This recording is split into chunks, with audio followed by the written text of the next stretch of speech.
د ازلان ماشوم چې کوم د بر دیر د واړی سره تعلق ساتي په ټول پاکستان کې په 1 نمبر پوزیشن واغستو. راځي ټول معلومات در سره شیر کوم، خو د ټول نه مخکې ویډیو شیر کړئ په خپله یې وګورئ چې ټول معلومات در سره شیر کوم. دا کوم ماشوم چې تاسو ته ښکاري د نوم دی ازلان او دا د بر دیر د واړی سره تعلق ساتي. دا په لاهور په 7 کې او الته د منډې مقابله وه. د ماشومانو پکې بیله وه، د زنانو پکې بیله وه، د غټو کسانو پکې بیله وه. 21 کیلومتر، 10 کیلومتر، 5 کیلومتر. ازلان کې چې کومه مقابله وه نو هغه 10 کیلومتر وه.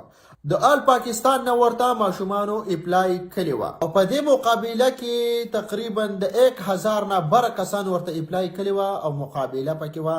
په دا کې ازلان ماشوم چې د بره دیر د واړی سره تعلق ساتو هغه پکې 1 نمبر پوزیشن په پس پوزیشن باندې راغلی او د ازلان استاد چې کم دی نوراز محمد ملک دا کم تصویر چې تاسو ته شاته ښکاري زمونږ او ستاسو په پښتونخوا کې قابل ترین ماشومان، تکړه ماشومان، هر قسمه د لوبې، هر قسمه د میدان ماشومان شته، خو د بده مرغه نه زمونږ پښتونخوا ته سهولیت نه ورکړل کېږي. هغه شانتې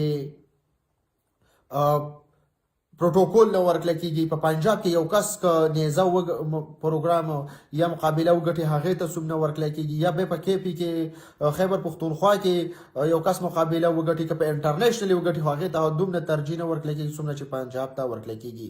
نو ستاسو ټول پښتنو نه مې دغه هیله ده چې په پښتونخوا کې څوک هم دغه شان قابل، تکړه او پرمختګ کولی شي نو هغې له باید چې موږ او تاسو سپورټ ورکړو.